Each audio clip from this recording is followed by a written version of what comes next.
Horsik judulnya ya. Selamat datang Bang Ken Troubadour Sihombing. Horas.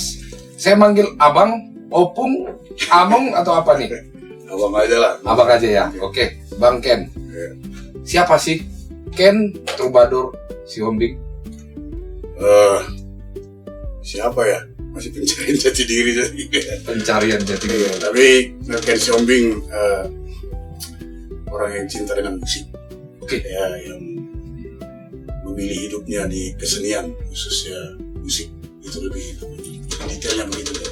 Oke. Tadi sebelum kita podcast nih Bang Ken, saya cek nih pertemuan saya dengan Bang Ken ini kan saya lihat baru rilis albumnya. Albumnya namanya Dua Warna. Cuman sebenarnya Bang Ken ini bukan orang baru di dunia seni, sepertinya. Ya, sudah lama. Tapi kalau dalam bentuk apa gitu, dia lebih kesenian di seni secara umum ya. Berkelana kesana kemari atau segala macam. Baru ya tetap di musik lah, nggak baru lah. Dari mulai di start, kalau bisa dibilang kalau startnya itu dari tahun 96. 96. Oke. Luar biasa. Bang Ken, tadi namanya Horsik. Lagunya Horsik. Kalau saya kulik itu Dua Warna itu ada 7 lagu ya? Ya, 7 lagu. Ini baru rilis di Agustus ini. ya. Cuman sebenarnya sudah banyak nih. Ada materi-materi tentang Horsik juga yang saya lihat di YouTube. Lain sebagainya, ada live sessionnya. Bahkan albumnya pun sudah ada di rilisan-rilisan digital sebelumnya, walaupun secara distribusinya mungkin di Agustus. Namanya adalah album Dua Warna. Kenapa harus dua warna? Ini biasanya kan dua warna, apakah dia dua jenis kelamin, apa sih tujuan Bang Ken ini menamain album ini Dua Warna? Karena beberapa judul lagu itu tidak ada judul lagu Dua Warna saya lihat, tapi nama albumnya Dua Warna. Dia lebih kepada konsep musiknya memang Dua Warna itu. Jadi di Dua Warna itu saya mau coba menggabungkan antara dengan memakai bahasa lokal Batak Toba, baru mencampur secara musikalnya dengan musik yang memang ada di apalah perasaan aku gitu loh, apa namanya, stream gitu. Streamnya itu lebih ke dari barat, country blues gitu kan, blues ya, di country blues. Jadi fenomena ini aku coba masukkan ke makanya aku bikin jadi Dua Warna, tapi dengan tetap mengutamakan memakai menggunakan bahasa Batak Toba, mencampur dengan pola musik dari barat khususnya country blues, mencoba menggabungkan itu. Jadi mungkin itu gambaran aku, dia menjadi ya Dua Warna lah. Dua Warna ya. Oke. Bang Ken, saya lihat nih. Kalau kita dengar lirik-liriknya itu mengembalikan saya ke masa zaman saya pertama kali dengar lagu Batak di tahun 90-an, 2000-an lah. Bahwasanya liriknya itu masih baku. Sipata Olo Hamu Mardalani niat tuh tanami. Ya. Padahal kan seberani itukah karya Bang Ken untuk masuk pasar musik yang saat ini mungkin musik Batak itu sudah banyak dipadukan dengan lirik bahasa Indonesia. Paduan misalkan beberapa penulis lagu ini Bang Ken yang tulis lirik termasuk produksi ya. Nah, kan musik sekarang itu banyak yang memadukan antara lagu bahasanya itu. Kalau kita bicara sastranya Batak dipadukan dengan bahasa Indonesia. Seberani itukah Bang Ken untuk masuk di? Jadi menurut aku bahwa pemusik juga, khususnya pencipta lagu itu mempunyai tugas moral. Mempunyai tugas moral untuk menjaga bahasanya, originalitas bahasanya. Jadi dengan segala macam perkembangan dunia dan segala macam, tugas moral pencipta lagu itu menurut aku harus menjaga originalitas bahasanya. Dia tugas moralnya menjaga bahasanya yang dia punya gitu. Makanya selalu aku berusaha dalam proses pembuatan lagu yang berbahasa Batak, semaksimal mungkin berusaha tidak memakai unsur bahasa-bahasa yang lain. Walaupun dari dulu juga tahun 70-an atau sudah ada juga, sudah mencampur itu. Tapi dia bahasa itu sudah menjadi milik kita, memang sudah menjadi udah umum di bahasa Batak, bahasa sehari-hari gitu. Ada, tapi itu pun tidak dominan. Kalau sekarang kan agak berlebihan karena mungkin banyak hal lah, mungkin karena tapi seperti yang gue bilang tadi bahwa pencipta lagu juga punya tugas moral untuk menjaga bahasanya, originalitas bahasanya. Ya, gitu. Menarik Bang Ken. Nah, kalau saya lihat nih lagunya dari 7 lagu ini, Abang mau menceritakan apa sih dalam album Dua Warna ini? Dan satu lagi pertanyaan saya sebenarnya, ini lagu baru kah? Atau sudah Abang tulis atau bagaimana kronologis atau timeline dari album Dua Warna ini? Ya, karena berhubung aku membuatnya dari tahun 2016. 2016? Ya, 2016. 10 tahun yang lalu ya? 10 tahun yang lalu. Cuman, ya begitu, bahwa pekerjaan yang namanya bisalah seniman disebut ya. Ya. Kita selalu berhubungan dengan banyak orang, komunitas-komunitas. Jadi kita melakukannya dulu itu secara komunitas dalam bentuk produksinya. Tapi dalam bentuk penciptaannya itu memang pure saya lakukan sendiri, basicnya. Terus di dalam seluruh album Dua Warna itu bahwa ada pesan yang bisa disampaikan, bahwa masih istilahnya ada mungkin secara umum di musik Batak lebih ke banyak hal-hal apa. Tapi kalau di Dua Warna itu lebih ke coba untuk introspeksi soal sosial, soal keadaan masyarakat, soal situasi-situasi yang sebenarnya ada di masyarakat kita, khususnya masyarakat kita di kampung, seperti apa sosialnya, seperti apa. Itu yang coba mau diterjemahkan di album Dua Warna ini. Nah, memang apalagi dengan referensi musik country blues itu sangat dekat dengan isu-isu masyarakat, isu sosial, dengan kehidupan masyarakat. Nah, bagaimana pandangan Bang Ken country blues? Lebih spesifiknya lagi nih, mainnya di etnis Batak nih. Bagaimana kira-kira optimismenya dari Bang Ken terhadap country blues disajikan, dipadukan dengan lirik Batak Toba? Ya, tetap optimis lah. Maksudnya secara optimis ya, bahwa masyarakat kita juga, khususnya di masyarakat Toba, itu kan generasinya juga berkembang.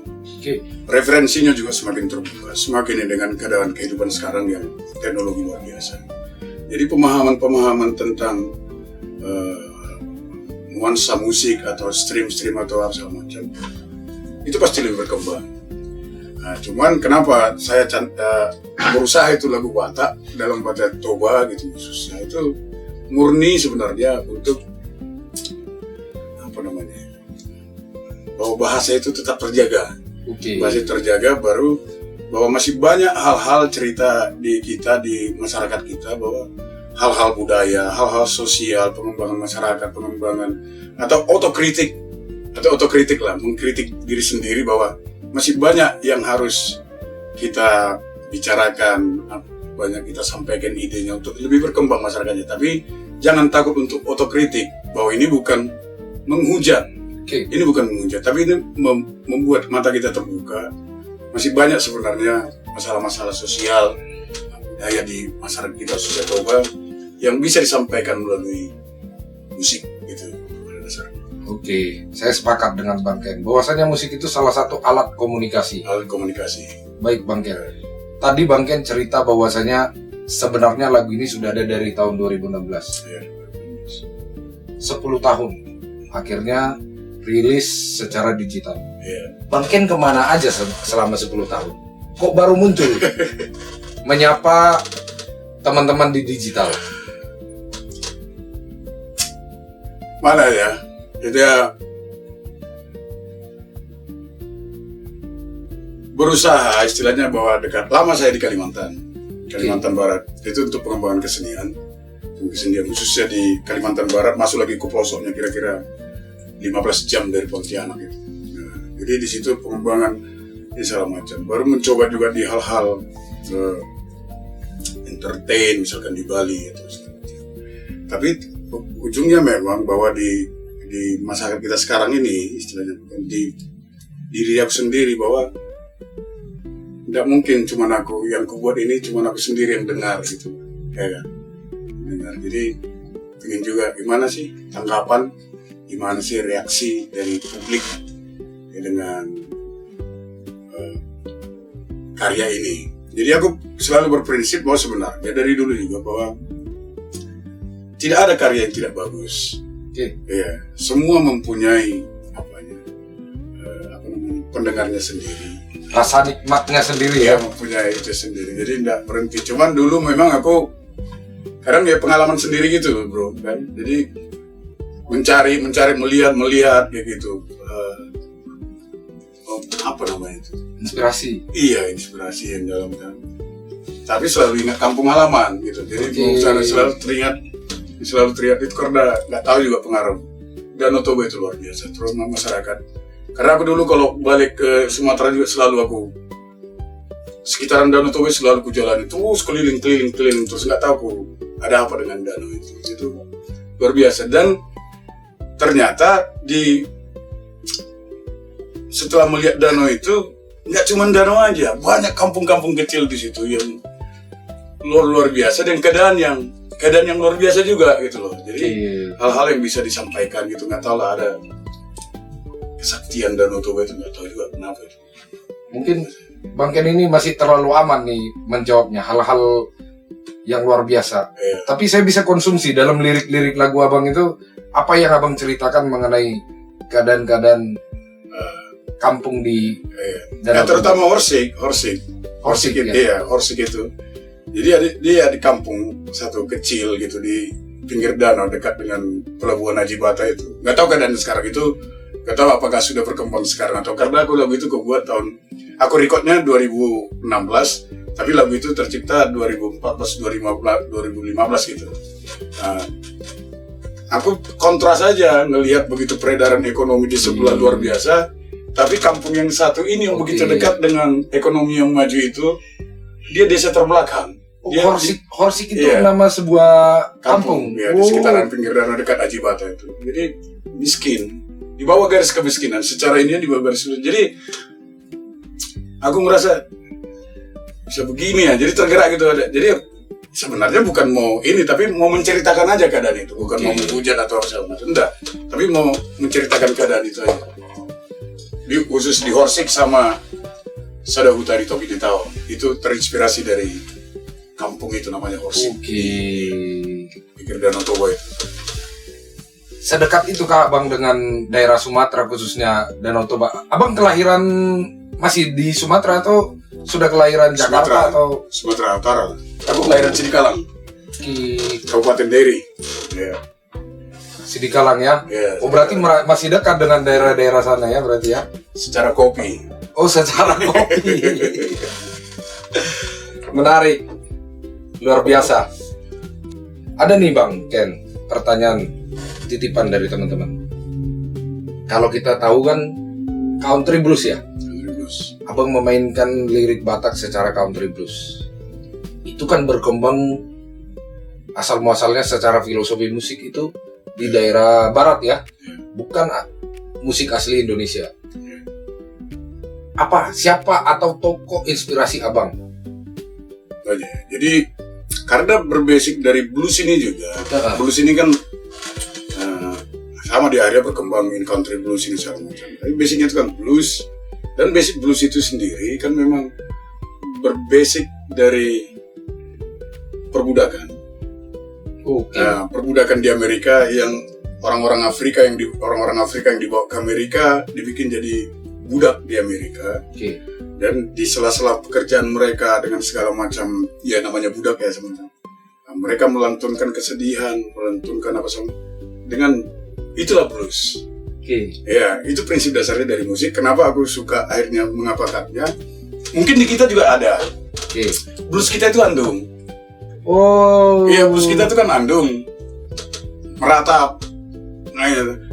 Sebenarnya juga, cuman nuansanya bahwa di kita mungkin keadaan itu di kita nuansa andungnya mungkin karena kesedihan meninggal atau kesedihan atau kemiskinan segala macam. Begitu juga dengan bluesnya yang ada cuman bentuk pentatonik atau bentuk instrumennya, memainkan instrumennya. Itu yang saya berat. Tapi prinsipnya sama. Prinsipnya di blues kita tuh ya andung kesedihan, yang mengungkapkan kesedihan. Nah, cuman bentuk-bentuk harmoni musiknya itunya mungkin yang sedikit berbeda kan kayak gitu ya. Pada dasarnya sama. Oke Bang Ken. Dan ini menarik. Sebelum interview ini terjadi, saya bicara banyak sama Bang Ken ini. Mulai dari produce musik sampai dan terdistribusilah album Dua Warna ini. Ini dikerjakan sendiri secara mandiri oleh Bang Ken.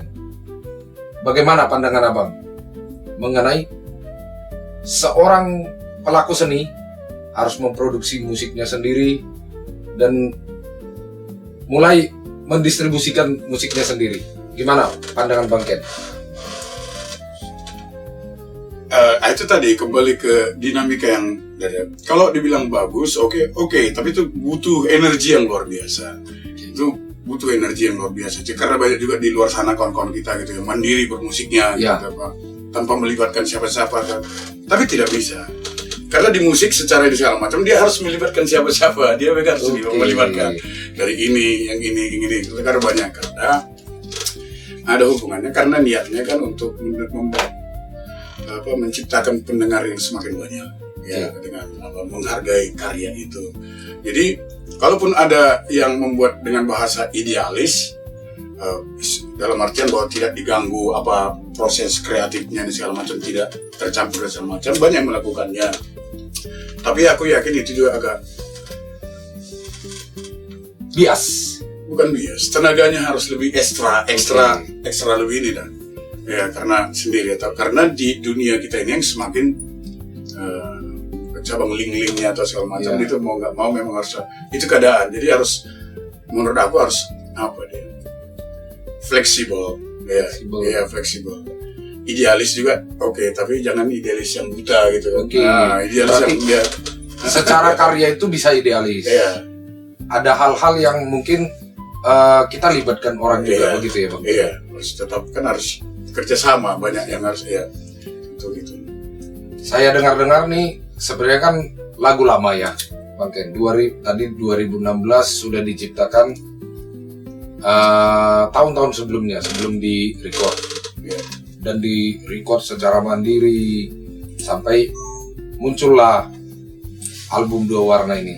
Nah, Abang sudah ada rencana untuk rilis album lagi atau sudah nyimpen nih lagu-lagu lain? Kan 2016 sampai sekarang kan udah 10 tahun. Seorang seni itu kan saya rasa sudah mulai membukukan karya-karyanya, disimpan di bawah kasur, di mana. Apa rencana Abang ke depannya ini? Ya kalau Tuhan mengizinkan, memberi restu, mudah-mudahan buat akhir Agustus dengan lagu-lagu baru. Dengan lagu-lagu baru dengan stream aku lah ini karakter yang aku ini gitu. Mudah-mudahan itu bisa terrealisasi. Itu lagi di penggarapan, mencoba mencari bentuk yang lebih ini supaya bisa lebih terterima sebenarnya, lebih terterima dalam hal lirik, dalam hal musik, supaya bisa lebih terterima. Itu lagi penggodokan sekarang. Mudah-mudahan kalau Tuhan memberi rezeki akhir Agustus ini bisa dikerjakan dengan sempurna lah. Oke Kedan, akhir Agustus kita tunggu info dari Bang Ken di platform digital. Cuman sedikit untuk pengenalan terhadap musik Bang Ken ini, teman-teman bisa Di YouTube udah ada ya, Bang Ken? Ada YouTube, Spotify sudah ada, sudah ada di platform digital untuk warna musik lirik yang tadi kita ceritakan di album Dua Warna. Kalau rencana album di akhir Agustus ini, Abang Ken sudah siapkan peluru berapa nih lagu yang akan dirilis? Ada kira-kira 8 lagu. 8 lagu. Oke. Masih sama kan nuansa musiknya?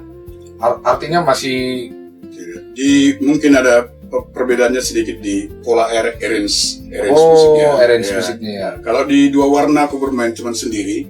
Oke. Ya, dia bermain sendiri aja solo itunya di Dua Warna. Kalau di album ini mungkin lebih full band. Full band ya, oke. Ya, secara full band. Jadi aransemennya lebih ke full band. Dia masih menceritakan tentang apa Bang Ken nanti? Ada 7 lagu nih. Ada 7-8 lagu ya. Jadi ya sosial, tetap sosial. Tetap sosial. Tentang masyarakat kita. Baru ada satu favorit aku tuh, nggak tahu aku aja bikinnya jadi kok jadi favorit, suka gitu. Iya. Iya. Masih Olawinang. Masih Olawinang. Iya, Masih Olawinang. Ya biasalah tentang kerinduan pada orang tua.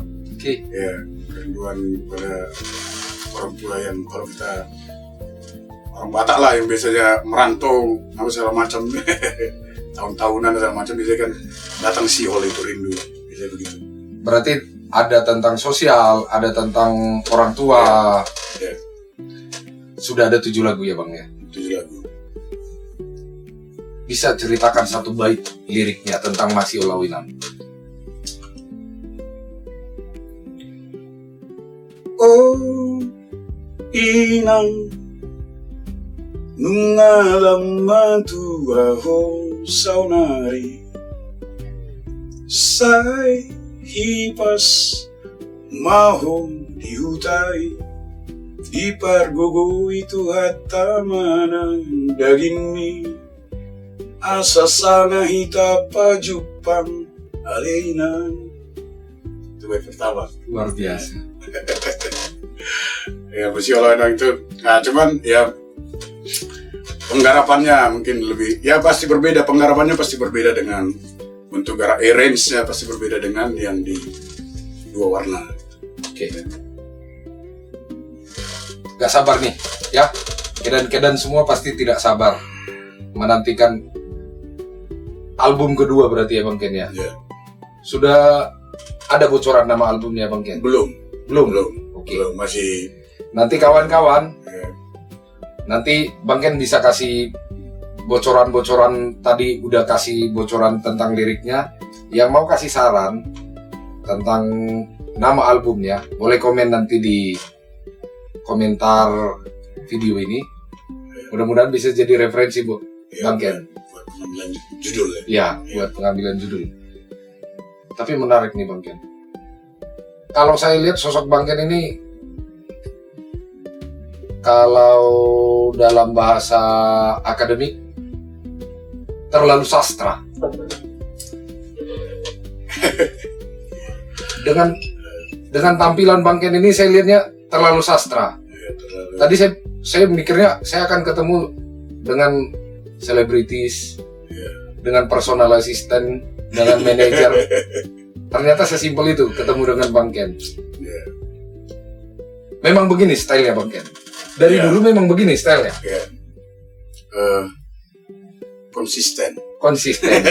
Ya, itu yang mahal. Ya, konsisten dalam pemikiran dan konsisten juga di lifestyle gitu ya. Luar Ya, biasa. karena ya, simpel aja. Menurut aku ya hidup kita simpel aja. Artian bahwa kehidupan itu sesuatu yang harus benar-benar kita nikmati. Nah, walaupun penikmatan itu setiap individu berbeda cara menikmatinya, tapi yang jelas dinikmati ya, dan kita aku sebagai pemusik sambil menikmatinya itu sambil bikin bernyanyi. Oke. Ya, menikmatinya dengan bernyanyi dan menjadi mudah-mudahan bisa menjadi inspirasi, menjadi ide untuk banyak orang. Itu pada dasarnya itu ya. Karena itu mungkin tujuan kesenian menurut aku, tujuan seni termasuk seni musik ya, untuk membuat kita jauh lebih baik jauh lebih beradab, jauh lebih itu kondisinya. Jadi ya inilah stylenya, gini aja lah, bebas. Ya. Tapi Bang Ken sekarang aktif gak di media sosial? Tidak begitu. Tidak. Kalau aktif. Kadang di banyak lah media sosial sekarang kan, TikTok apa segala Ya. macam, Instagram. aktif juga, cuman tidak terlalu mengekspos karya. Oke. Ya lebih banyak aku cover gitu ya, apa Oke. gitu, cover, nyanyi cover gitu karya. Jadi ya mudah-mudahan lah dengan ini bertemu dengan kawan-kawan bisa memproduksi, bisa membuat menjadi semangat baru. Ya, termasuk untuk aku sendiri lah, karena ya selama ini kan apa dia single fighter kan, sendiri. Jadi mungkin dengan ini banyak bisa bertemu dengan kawan-kawan yang suka seni, bekerja sama dengan industri musik lah. Jadi mungkin mudah-mudahan bisa menjadi kebahagiaan yang baru. Itu aja. Oke, terakhir nih Bang Ken. Apa sih yang mau Abang sampaikan kepada pelaku-pelaku seni yang ada di luaran sana? Yang pertama kepada teman-teman pelaku seni senior, mungkin saya sudah bisa kategorikan Bang Ken ini salah satu pelaku seni yang senior. Tadi sudah melanglang buana Kalimantan, lain sebagainya. Jadi tidak ada, menurut aku tidak ada. Ada, aku lihat beberapa podcast mengenai pemusik senior, pemusik pemula semacam. Dalam kategori menurut aku pribadi, silakan dibanggakan. Dan menurut aku di seni musik pun itu tidak ada junior senior, tidak ada. Karena yang ada adalah pengembangan masing-masing mengeluarkan inspirasinya. Jadi ada. Akhirnya apakah ide itu terterima oleh halayak, terima orang muda, terima orang tua? Nah, itu kebebasan dari si seniman, si pemusik untuk mengapakannya itu, ya, untuk menginterpretasikannya itu. Jadi begitu kita bikin, silakan di luar menilainya, silakan di luar menikmatinya. Tidak ada, nggak ada. Menurut aku, Ya. tidak ada di musik. Tidak ada senior junior ya. Tidak ada. Yang ada adalah siapa yang tetap berkarya. Iya, siapa yang tetap berkarya? Muda dia tetap berkarya, atau berusaha dia membuat karya itu supaya gimana karyanya itu terterima teman, itu perjuangan. Bisa dinikmati. Nah, terutama juga yang untuk daerah aku lah di Sumatera Utara, khususnya yang muda-muda, bahwa tetaplah berkarya gitu. Ayo keluarin ide-ide, jangan ya istilahnya. Sekarang ya kalau aku kaitkan ke tahun 90-an, di kita itu masih major label segala macam susahnya mengejar ada perekaman. Sekarang dengan teknologi sudah semakin terbuka, Semua sudah bebas. Ya, tinggal kreasinya,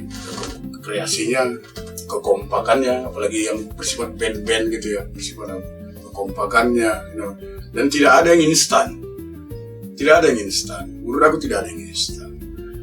FYP itu menurut aku instan. Ya. Instan. Karena seminggu depan bisa aja udah datang yang lain lagi. Udah ada lagi yang baru lagi FYP. Semua kan mengejar FYP. Semua mengejar FYP. Dan itu instan. Kenyang sebentar. Jadi yang ada adalah yang telaten, yang konsisten dia. Bertahap dia pelan-pelan dengan semangatnya. Ya khususnya kawan-kawan lah, adik-adik di Sumatera Utara. Khususnya karena aku membawakan materi yang berbahasa Batak. Ya. Khususnya kawan-kawan yang muda-muda di Sumatera Utara, mudah-mudahan ayo semangat gitu dan konsisten, jangan tiba-tiba lemas. Tapi tahu aku beratnya main band itu susah memang. berat kali itunya, tantangannya luar biasa. Tapi kalau dapat dia itunya semangat dia, apalagi di Medan juga, Sumatera Utara khususnya sudah lebih ini. Oke. Kalau saya tarik kesimpulan tadi, Bang Ken pengen menyampaikan kepada semua pelaku seni untuk tetap konsisten berkarya. Ya. Jadi jangan pernah menyerah gitu. Jangan menyerah. Don't give up. Yeah. Luar biasa. Bang Ken, kami tidak sabar menunggu album kedua. Sambil kedan-kedan semuanya boleh streaming karya Bang Ken yang sudah 10 tahun, sebenarnya sudah 10 tahun ya Bang Ken ya. Sudah 10 tahun diproduksi dengan judul album Dua Warna. Ada banyak lagu di sana. Saya kutip ada sedikit, ada lagu bahasa Indonesia ya tadi ya mungkin ya? Ya, Ada lagu bahasa Indonesia juga ya? ada satu lagu tentang alam. Tentang alam. Ada lagu tentang alam, ada juga tadi lagu, kalau saya ngeliat kehidupan masyarakat, bagaimana merenungi nasib, capek mencari nafkah, ya tapi mau gimana lagi, udah bagian. Nah itu judulnya Bagian. Oke Bang Ken, Ya, terima kasih banyak Bang Ken. Thank you, bro. Siap, thank you Bang. Puasa dan